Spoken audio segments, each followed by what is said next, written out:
जब तक है संसार अमर है राम भरत का प्यार, अमर है राम भरत का प्यार।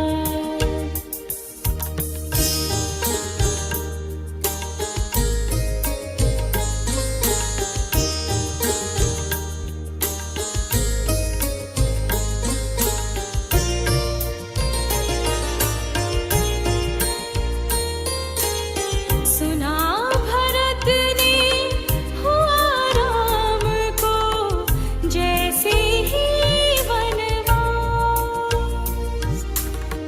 दौड़े दौड़े पहुँच गए वो वन में राम के पास। राम के बदले न था भरत को राजपाट स्वीकार, अमर है राम भरत का प्यार, अमर है राम भरत का प्यार।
सहना भवतु सहनौ भुनक्तु सह वीर्यं करवावहै तेजस्विनावधीतमस्तु मा विद्विषावहै। ॐ शान्ति शान्ति।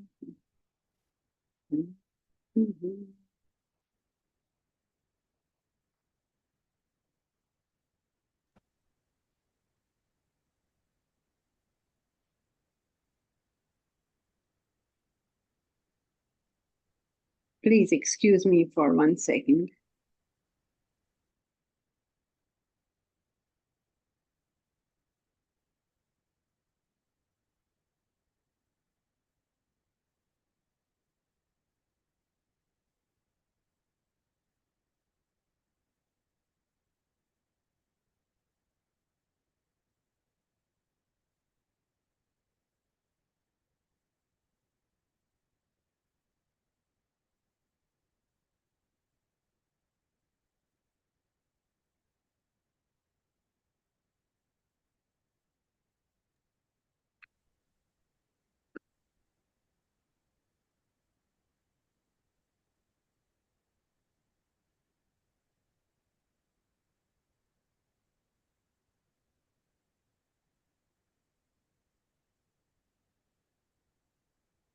Okay, I can't solve the problem, so we'll just put up with it.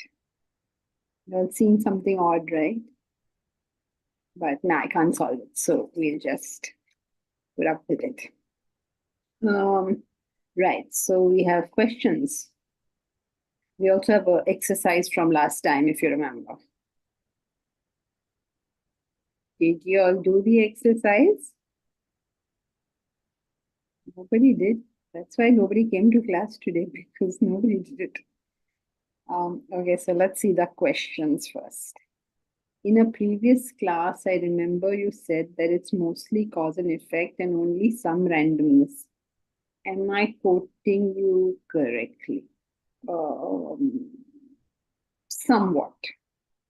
And if so, is the reason we say that because we can see cause and effect in most things we observe? Deepraj, where are you? Sorry, Janki, you can't turn on the video. Okay. So, in the previous class, remember, said that it is mostly cause and effect and only some randomness. That's a very dangerous statement, Deepraj. It is 99.9% recurring cause, just cause and effect. The randomness is very rare, but it does exist. And if so, is the reason we say that because we see cause and effect in most things we observe.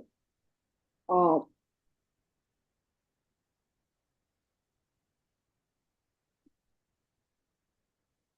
yes, in most things you do observe cause and effect, but the reason for what? I mean, why can't we just say it's simply cause and effect? So when you say, is the reason we say that is because the reason we say that meaning what? Meaning the The cause. reason we say that it's very little randomness.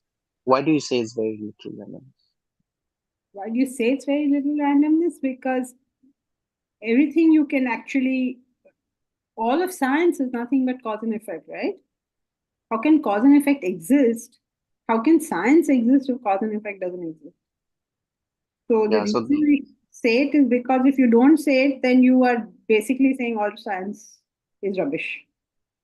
Can't say that. yes, So that that, was my question. yeah. So Thank you. randomness is not what should I say? So much, just a little bit, but that's enough to keep it all interesting for us. Thank you. So, Bharat, exercise of the week. Example of how desire and truth can't coexist. Very good, Bharat. I'm so glad you did it. In the poem Laodamia, her desire for the dead husband is so strong that she's unable to accept the truth of his passing.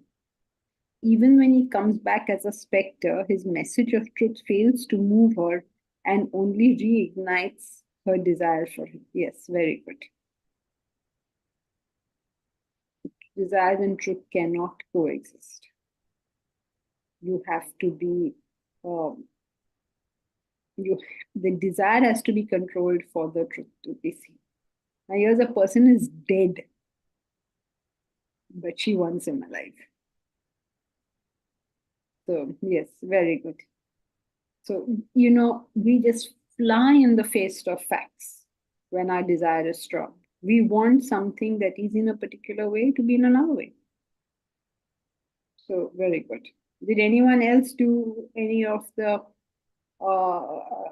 exercises? Yes, Aditi, go ahead.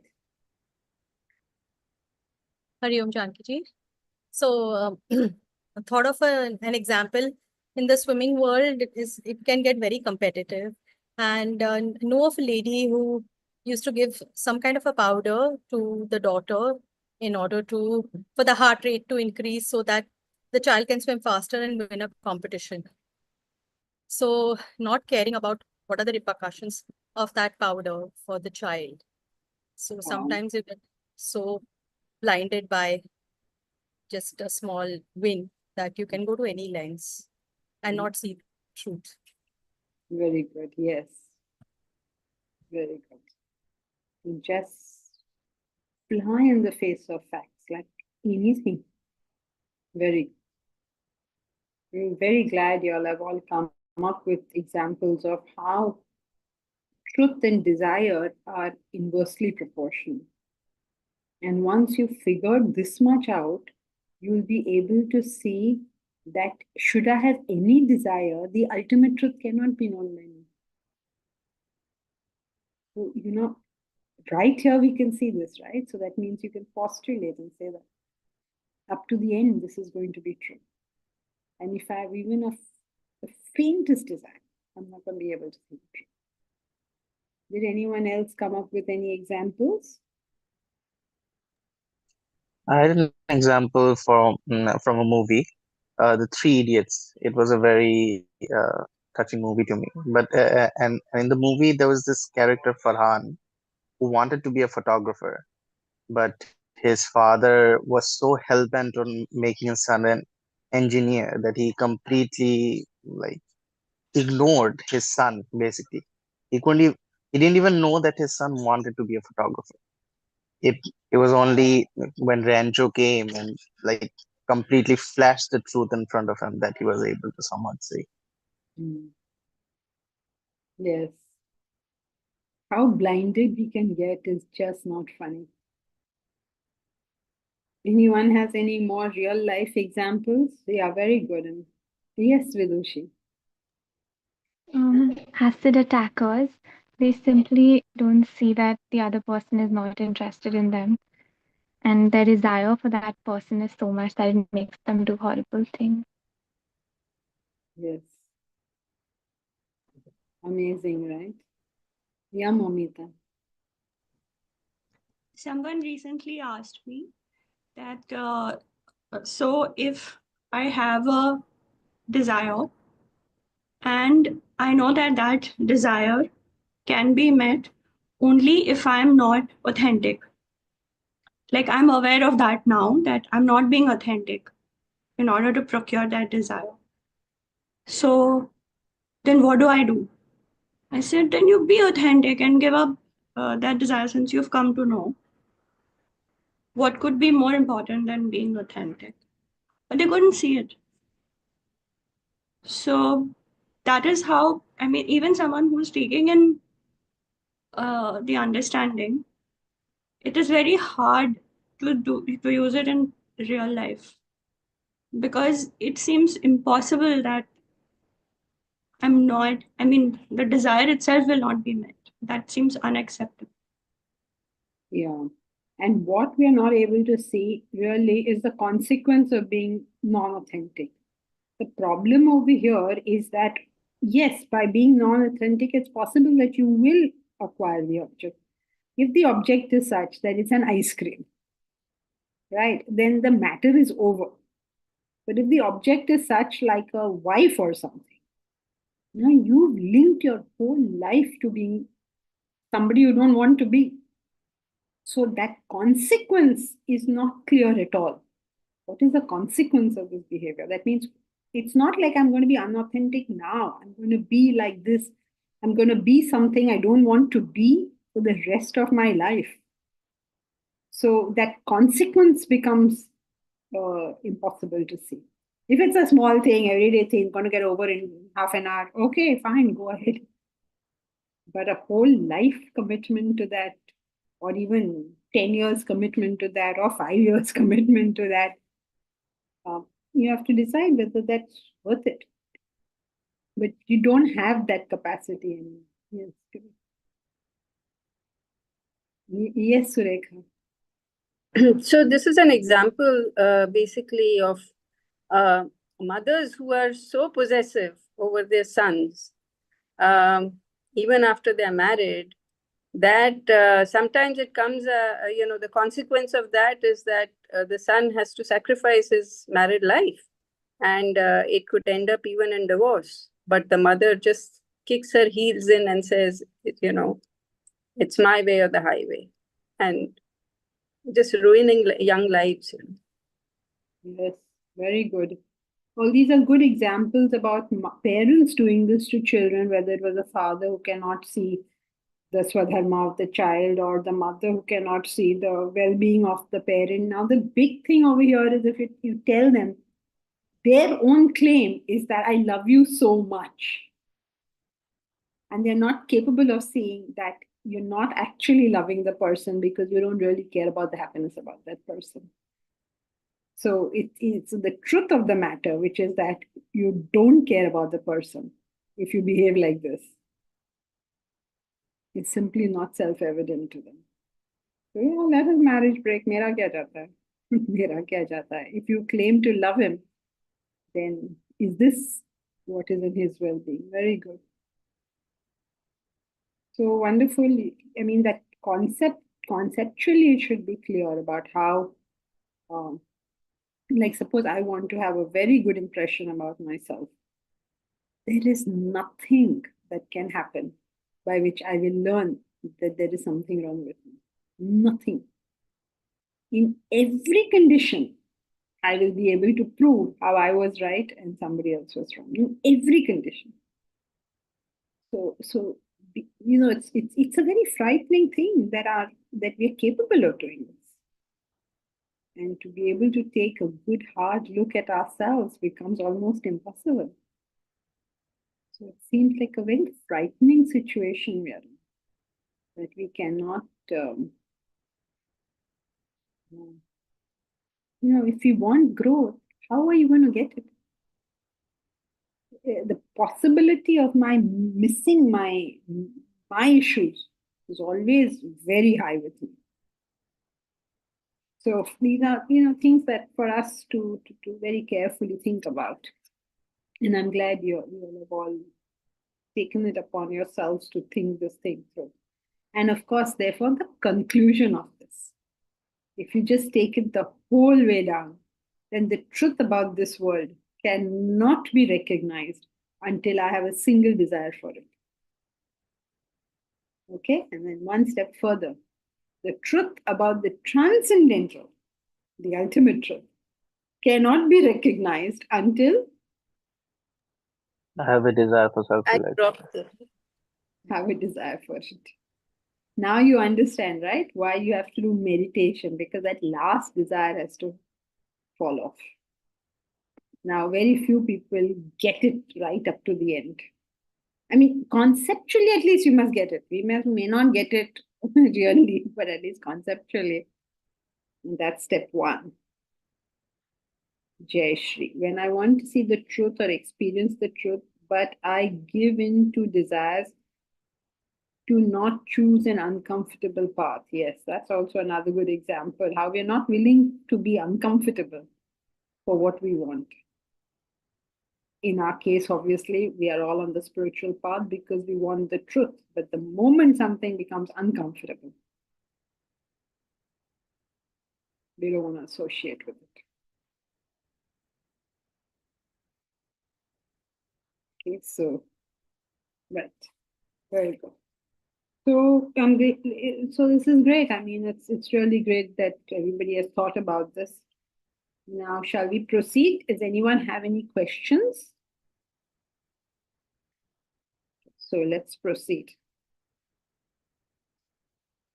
Just one question, Janki-ji. In continuation with the example that I gave you, that you're seeing somebody ruining their child's life, but for some third person to tell the person that he or she is doing wrong is also a fault on our part, right? Because we know that that person is harboring a desire and there's no way that they're going to change their behavior. So is it wrong? You can't say it's wrong. I mean, if we can help somebody, of course we should. But just the desire to help will not help. We are going to have to figure out, what can I say or do? Is there anything I can say or do by which this situation can be dealt with? Or sometimes it's something you say, sometimes it's something you do. Like, if you can't speak to the mother, maybe you can speak to the son. If you can't speak to the mother and the son, maybe you can speak to the daughter-in-law. So that maybe you don't speak to anyone at all, but you do some Krishnagiri, Krishna manages to move the pieces. So it's something you say. In today's world, for some reason, we believe in speech a lot. We believe that by telling people, by saying something, things happen. It's like most common example is in work is you tell somebody, why didn't this happen? And that person will say, well, I told that person to do it. It just, if life was so easy that you tell a person to do it and he does it and the work gets done, then we would all be on Mars by now. So we as a society or we as a civilization today, words have become a big thing. Our actions have actually become words. If we talk enough about dieting, we feel like we have maintained the diet. It's like by speaking about it, it seems to be done. In the spiritual path also, Swamiji used to always say that in the previous ashram he was in, people would be sitting under the tree and discussing Atman and Brahman. And he was determined that when he starts, he will not give anybody any time and he will not even let that tree be there. We don't want all this nonsense going on. Because the fact that you're discussing it, it's almost like satiation of the desire for actually doing it. It feels to us as if we've done it. It makes our brains feel like we've done it just because we said it. So, as a society, we're giving a lot of importance now to words. Like, if there's any problem, I think I will go and speak to that person. If anything, we want to talk about it. But, everything can't be dealt with by speaking. Sometimes you have to behave in a particular way. Maybe you have to behave strict. Maybe you have to behave rude. Maybe you have to behave cold and heartless. And the best example, of course, has to be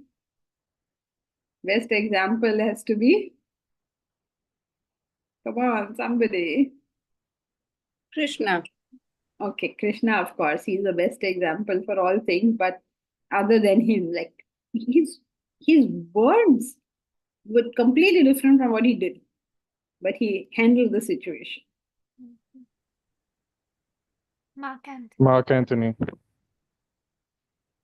Well, he used the power of words. I'm talking about somebody who did not use the power of words.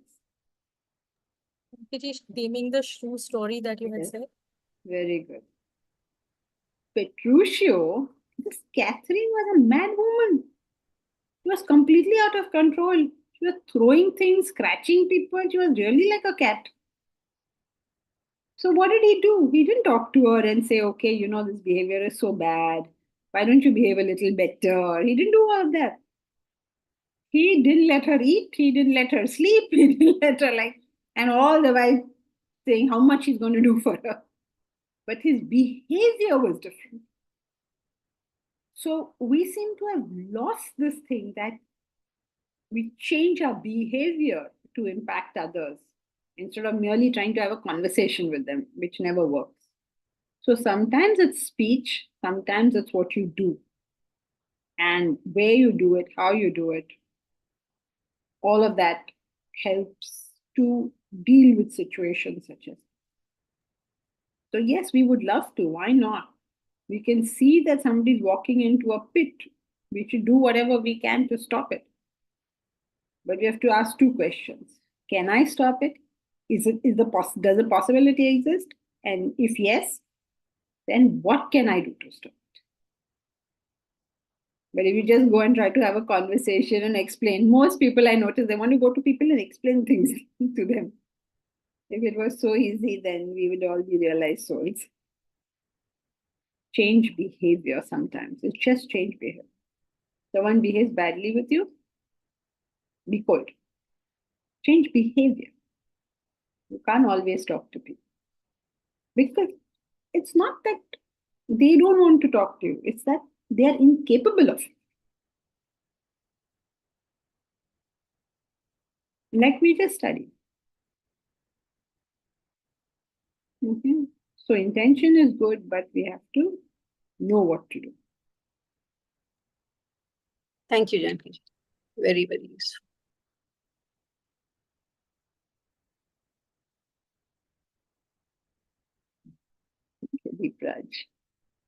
Today the oppressor is considered worse than the oppressed. But if both are adults, is it not worse to be oppressed? The oppressor is considered worse because he's oppressing somebody. Now, for the oppressed to be able to deal with it, they will need an intellect to grow. So in a civilized society, any civilized society, just because you are stronger than the other, you can't oppress them. Okay, it is the law of the jungle. You know, whatever. The bigger animal has right of way. Then elephant comes, you have to get out of the way. Okay, this is the law of the jungle, survival of the fittest. But civilization means that we take care of those who are not fit. So you can't say that because they are not fit to deal with this situation, they are worse. You can't say that. But you can say that you are behaving badly because you're oppressing somebody. Now, if when we are the oppressed, then we have to learn that I have to stand on my own feet. Sounds confusing. So, as an oppressor, that is worse because the other is weak. If I am the party that is weak, I have to strengthen myself instead of crying because somebody is oppressing me. So 3 stages of this. But it's a perception that I am weak. If both are adults, then how can I say that just because you have you are a bully, that makes you, stronger. So there's this phrase I came across which is शोषित होना उतना ही बड़ा पाप है जितना शोषण करना. I don't know if you would like to accept that. I would not, if a young girl is abused, I would not say she was as much at fault as the oppressor was. It's too sad to say that. But the reason they make statements, these are these dramatic statements. What it means is get up. Don't lie there and say, okay, I'm being oppressed. Get up and fight this. Or if you see somebody else being oppressed, don't just keep quiet. Get up and fight this. So these are just dramatic ways of saying that you don't have to put up with rubbish. But you can't take these sentences literally. They're poetic license when they say this. But both lack an intellect, both the person who's abusing and the person who is getting abused. Yeah, but that doesn't put them on the same moral scale. Morally, the oppressor is worse. Yes. But we can train the oppressed to get up and fight for their rights. That is a possibility. That can be done, definitely, and should be done. So basically, these kind of sentences are saying, "Yeah, utho, jago, karo, coach." That's what they're trying to say. Thank you.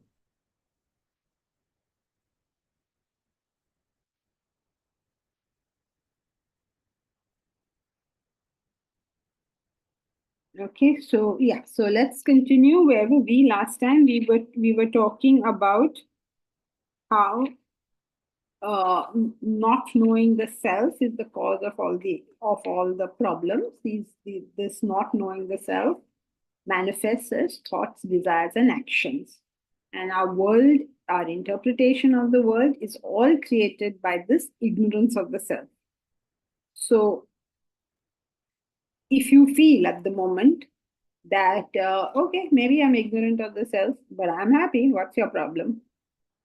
We don't have a problem if you're happy, obviously. You're happy, we are happy.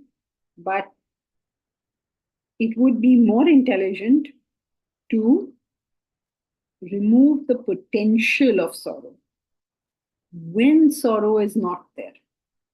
Because preventive action is always easier than curative action. As you all know, we are now reaching out to CSR to help us with our work. And one of the companies wanted to help us. We are setting up a residential center on the plot. So they wanted to help us. And we said, yes. Do you do mental health? We said, yes, of course we do mental health. So then they said, okay, so do you have doctors on your panel? Do you have research? Like what? No, we don't do any of that. Because we are not here to cure problems. We don't have doctors and psychologists and psychotherapists. That's not what we do. If you do develop a mental ailment, It takes tremendous effort, tremendous pain, and a lot of money to be able to deal with it. And they all think, oh, we must help the poor who have these mental issues. You will plunge a person into poverty if you don't help him before. Because imagine if he's paying 2,000, 5,000, whatever per session, and these sessions go on for years. It's not something that everybody can afford. He need not be poor today, but you'll make him poor one day because you're doing this to him. And not to mention the trauma and torture of this. Not to mention the trauma and torture that other people have to bear. Why are we solving a problem? Why don't we prevent a problem? Why don't we spend our time, effort, and energy in just making sure everybody stays mentally healthy? Just as we would like to spend our time, effort, and energy in making sure everybody stays physically healthy. Instead of going to a doctor, why not live a correct life in the first place? And then if something does happen, the doctor's always there. Similarly, at the mental level, why not live a correct life in the first place? Something does happen, the doctor's always there. So we have to try to do preventive in every aspect of life. Preventive health, preventive wealth, preventive mental health, preventive intellectual health. All of this has to become preventive. Because as you reduce the potential, you're in a way better position. You just remove the potential of pain. If you're in a relationship with somebody, let's say you're married to somebody, you already know, everybody knows the areas which are potentially, what should I say, inflammatory. You already know. You don't need to wait till a blow up. Why don't you deal with it before? Isn't it? So life becomes so much simpler when we are always focused on preventive rather than curative. So that's why people say, oh, I'm happy now. You are happy now, that's great. But we'd love to see you happy in the future as well. And if you want to be happy in the future as well, just invest a little time in preventive. Just think about it. How much would you spend on a daily basis if you insured your factory? And how much would you spend if you didn't insure your factory? And one day you have to spend when the factory gets gutted. Just think about the difference. Think about the difference between understanding about marriage and getting into it with your eyes wide open versus enjoying the first year because it is so wonderful, and then thereafter it is only downhill. You know, when we talk in class, unfortunately, we're not very emotional here. So I don't know if you get the amount of pain, trauma, torture that goes into all these things. We just say it as, okay, you will be in pain, you will be tortured. We are not sensitized to the pain that the person actually goes through. And we have to prevent it first for ourselves, because if we are only not capable, we can't help anyone else. And then, if possible, helping others as well. So very important for us to recognize, as long as the ignorance of the self exists, these are not just philosophical statements, they are real life. As long as the ignorance of the self exists, it will manifest as thoughts, desires, and actions. As long as there are actions, there are consequences of actions. As long as this ignorance exists, my understanding of the truth is blurred. I have to work on this now, here, today, before the tsunami hits. This is what I got to get. This is not an optional thing in life. This is it. This is it. It's not like, oh yeah, करेंगे बाद में करेंगे बहुत time है. नहीं. जब प्यास लगती है, you can't go and start digging a well. When the factory is on fire, you go to the insurance company and plead with them. They will not give you insurance. The other day, somebody told me that he came home from tests. You know, the tests that they do, like to show you all his tests were fine.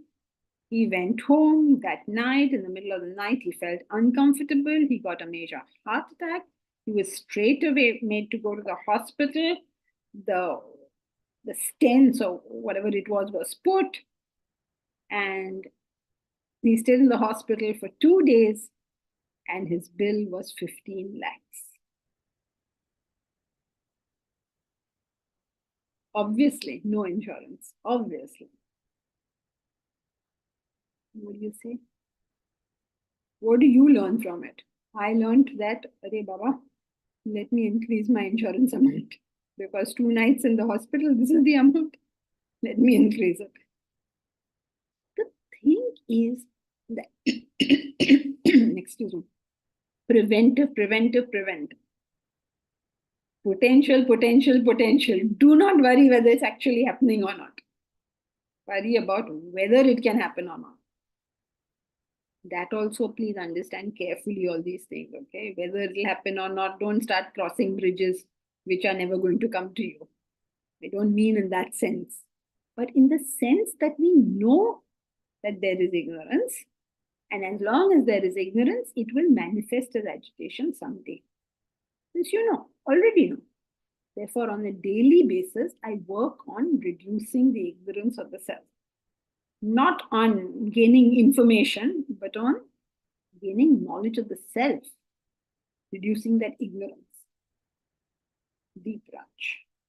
My father used to work in insurance, and he told me that medical insurance was the most difficult insurance to sell. I was shocked to hear it. I was like, how do they think they will pay in cash in case something does happen, which it obviously will eventually. If things were clear to this world, Deep Raj, why would Vedanta be written? Nothing is clear to anybody for any reason. And the reason nothing is ever clear is because, excuse me, is because Ignorance. desires. Short-sightedness. Yes, why is there short-sightedness? That is ignorance of the self. You are locked into it. That's what we have to get. You say, no, I will learn Vedanta and I will lose my short-sightedness. No, you won't. Unless that ignorance of the self has reduced. That has to go, for which you have to undertake the whole thing. As long as that is there, do not say, oh, I spent 10 years attending Vedanta classes. Well, good for you. You've kept yourself in the right place, but that's all you've done. You kept yourself in the right place. It's better than a person who kept himself in the wrong place. But remember then that you are where you are. This is daily work. This is uncompromising daily work. This is uncompromising acceptance of your faults. This is uncompromising openness to what people are telling you. You are uncompromising. Because remember this, when I have a desire for something, there is no way I'm going to be seeing the truth. So my only hope in that condition is that I'm open to what people are saying. And if I'm a lucky person, then the person who's speaking to me is a wiser person. Otherwise, God help you. But to be in with good people. Good people means wise people, and to be open are two of your biggest defenses in this, in the madness called this world. Because you don't know. And you cannot know when that desire is so strong. The only hope is I am listening and there is somebody worthy of being listened to. So, so all this is uncompromising. If somebody tells me I have a fault, even if I don't see it, I have to keep it in my mind. I may shelve it and see over months, is this really there? Even if I Ma'am, don't see it. what do you mean when you say that when desire is strong, we don't see the truth? I mean, when desire is not so strong, then also we don't see the truth. Yeah, we don't see the truth at all, but when your desire is strong, you lose the very ability to do it. See, if your desire is weak, you exercise your intellect, you may see it. If your desire is strong, that means imagine how strong your intellect has to be to see it in spite of the desire. Ma'am, but if desire is strong, then you just follow it. What's the issue with, like, why do you have to apply the intellect so much? You can just follow it. It's basically your nature, so why don't you follow it? Well, follow it and see what happens. Ravana followed his nature, see what happens. Duryodhana followed his nature, see what happens. Follow it. Okay, I see. So I mean, you have to follow your nature with discrimination. That's what you mean. But the discrimination won't play if the desire is too strong and your intellect hasn't developed. It's a balance between the two, right? How much have you developed your desire and how much have you developed your discrimination? You never develop discrimination, you develop only desire, then God help us, right? I see. Okay. We have to develop our discrimination to handle our desires. Okay. Right. But beyond a point, it can't be done. Beyond a point. In the sense that beyond a point, you won't see the truth. That is why, in the spiritual path, I don't know if you've ever realized how much importance is played in Vedanta. Excuse me. So much. Devotion, faith, surrender, all these words are thrown around. Why are they thrown around? When every time they use your intellect, use your intellect, use your intellect. Okay, one side. Other side, faith, devotion, surrender, teacher, yes. So anyone can make up your mind, you want us to use our intellect or you want us to surrender. The thing is, everyone has to use an intellect. But that portion of surrender, if you forget, then you're Ravana. Ma'am, surrender just means that beyond a point I can't like help myself. Beyond a point I have to leave it to the divine. That's what surrender means, right? Surrender means that in areas of ignorance, I do not attempt to use my intellect. Example. I'm not an architect. I cannot say that this wall in my house should be broken. Ma'am, but this is just common sense. Why can we call it surrender then? Like you said, whenever there is ignorance, you surrender. You surrender your thinking to somebody who has knowledge in that subject. That is called surrender. When you decide that so and so has knowledge in the subject, that is called faith.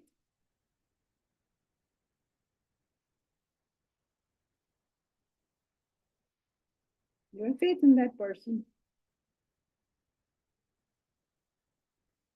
If I'm not a doctor, I cannot make a diagnosis. That's surrender. I do not know what is in my welfare, so I should not keep asking God for things. Let Him decide. Let me do my work and let Him decide what I should get.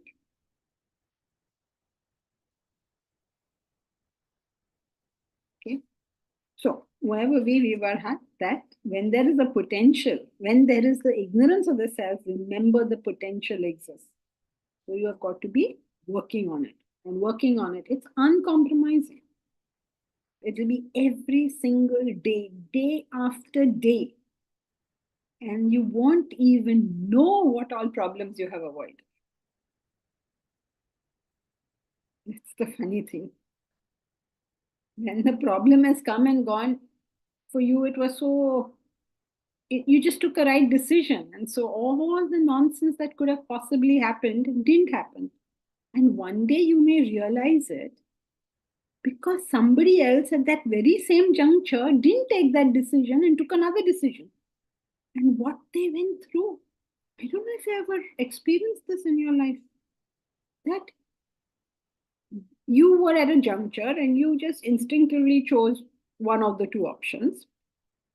Another person came to exactly the same juncture and also chose one of the two available options at that time. One example will always stay very vivid in my mind. I'll share it with you. You obviously will think of your own. Two girls wanted to get married and they were meeting people, obviously. So one of these girls met a boy X. Okay. Instinctively, she felt, वो कुछ जमा नहीं. It didn't work. I mean, there wasn't much thing. जमा नहीं, वो नहीं. Okay. Another girl accepted. I mean, not at the same, this didn't happen simultaneously, but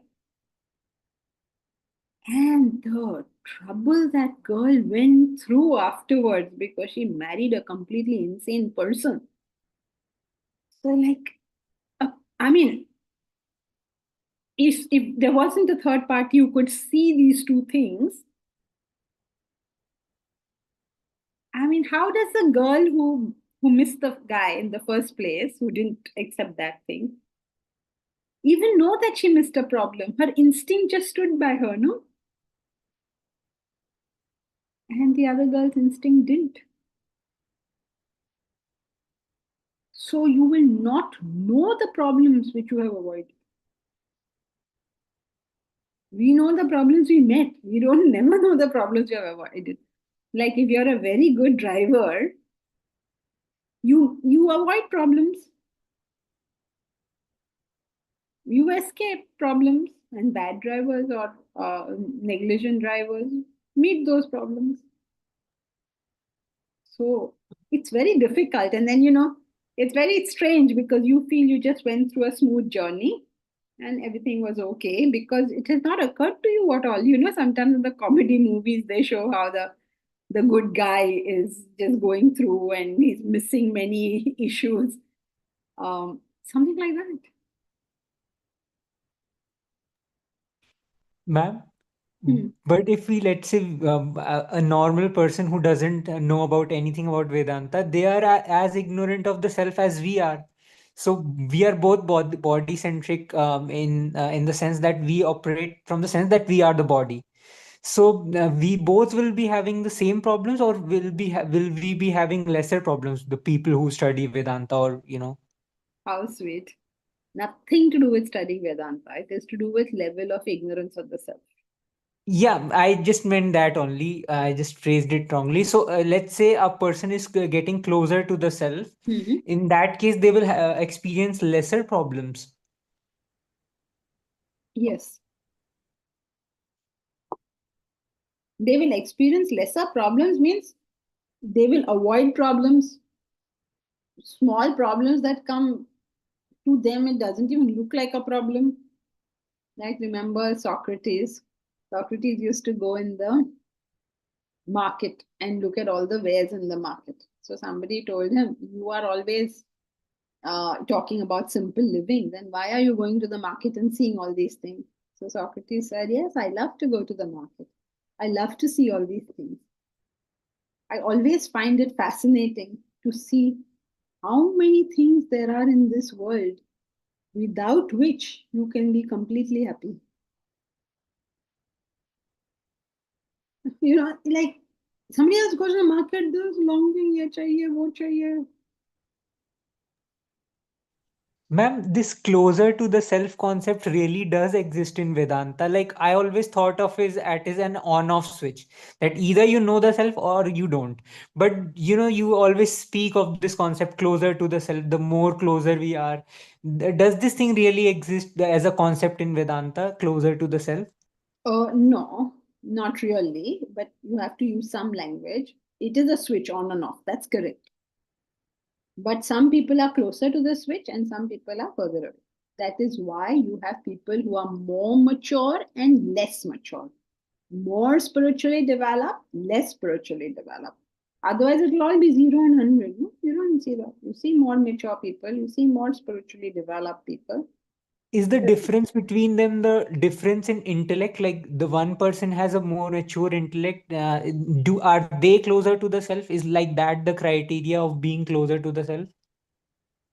No, normally, obviously, if you're closer to the self, your intellect will probably function better, but you could be not on a systematic path, in which case you just purified your mind so much that your intellect is not really very strong, but you're still missing all the problems because your mind is so pure.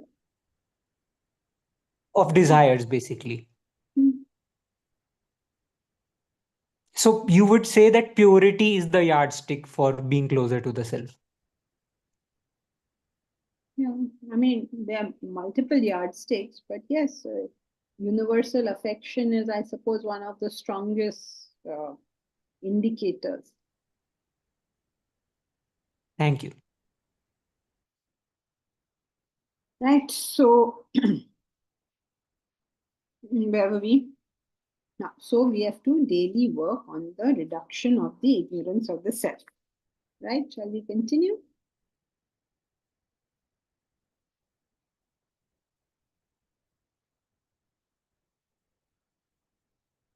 The self is the state of the absolute reality or the transcendental.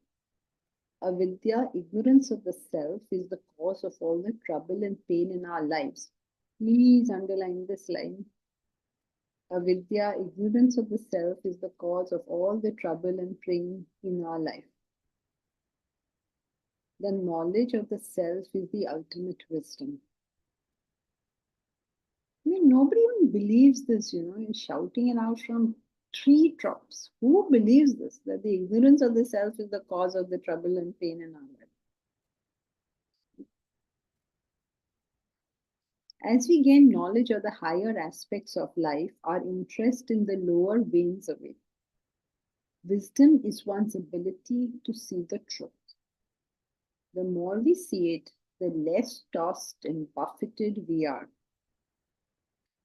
Vasanas or desires inhibit our capacity to see the truth. There's an inherent difference between knowledge and wisdom. Wisdom is the knowledge that propels behavior. There is an inherent difference between knowledge and wisdom. What is the difference? Wisdom propels behavior. In other words, knowledge is what we know, wisdom is what we do. We talk many wonderful things, but what do you do is the question. Thus, when Vedanta speaks of the knowledge of the self, it is referring to wisdom, not the theoretical information. And here's the biggest problem, the theoretical information. It's a very strange problem. Without the theoretical information, gaining wisdom is difficult. And with the theoretical information, gaining wisdom is difficult. Ab kya kare? It's a conundrum over here.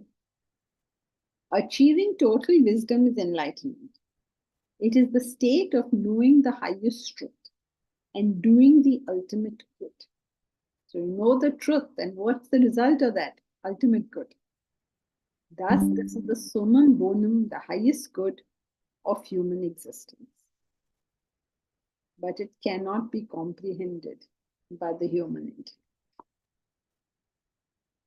Imagine, they said the intellect trying to, in the scriptures, the intellect trying to get through is like a butterfly trying to enter a granite wall.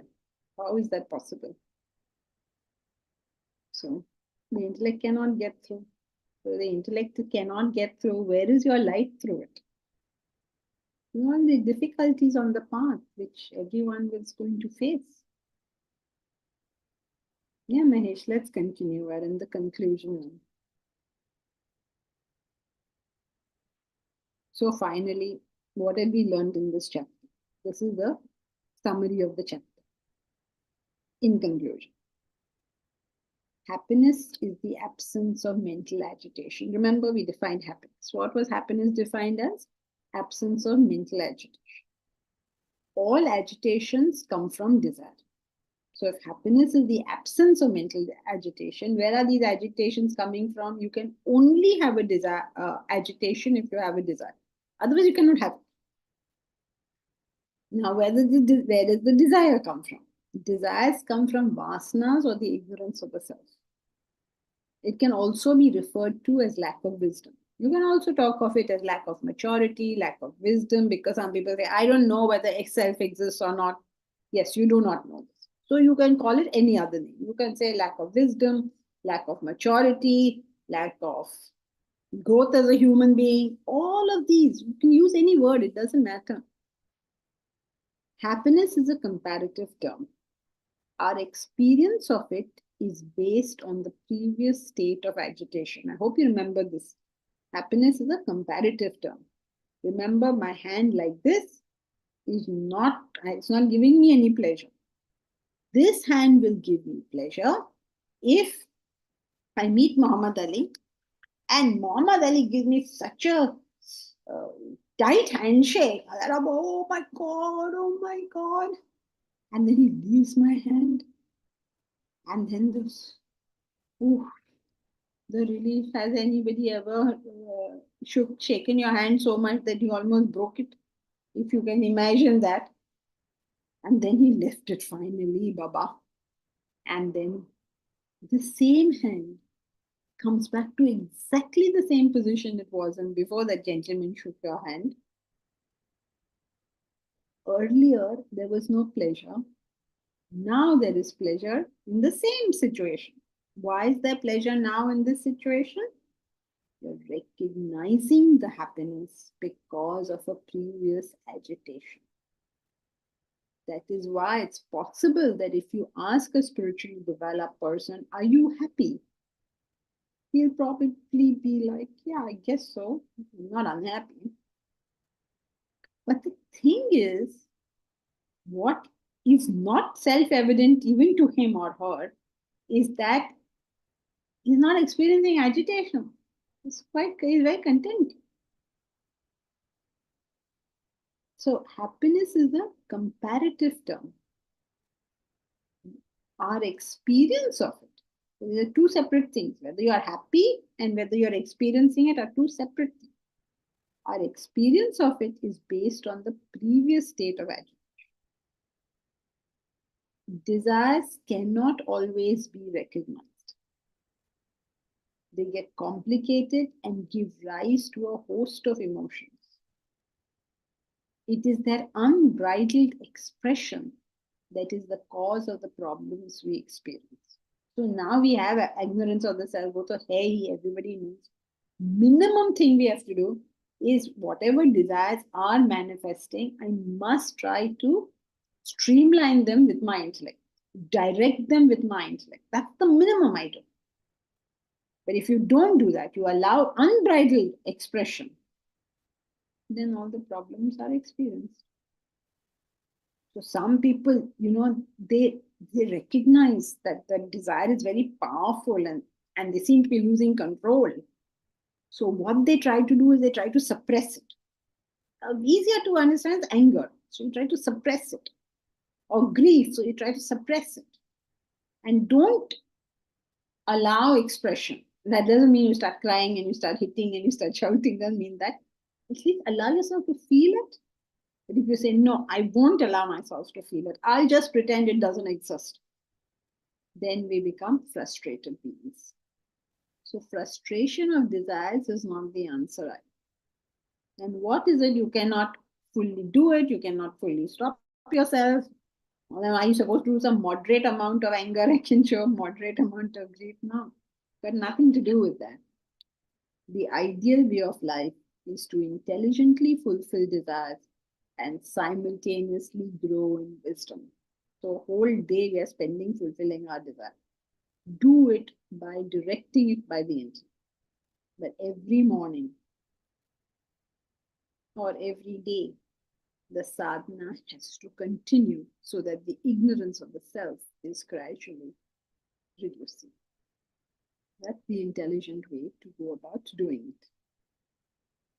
So maybe for next week, you can think yourself of what do you commit to do on a daily basis for the rest of your life to ensure that that ignorance of the self is reducing on a daily basis. That's a commitment you need to make to yourself. Every one of us have to make it to ourselves.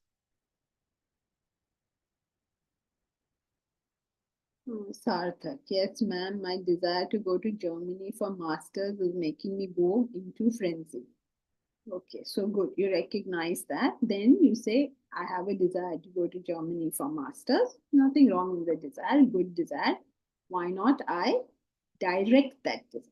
And if I learn how to direct that desire, I've really got the bull by the horns in life. Because there will always be a desire and there will always be a need to keep that. But if the desire for masters drives me into a frenzy, then desire to get married will drive me into a frenzy, then desire for children will drive me into a frenzy, then desire for promotion will drive me into a frenzy, then desire for a walking stick will drive me in frenzy.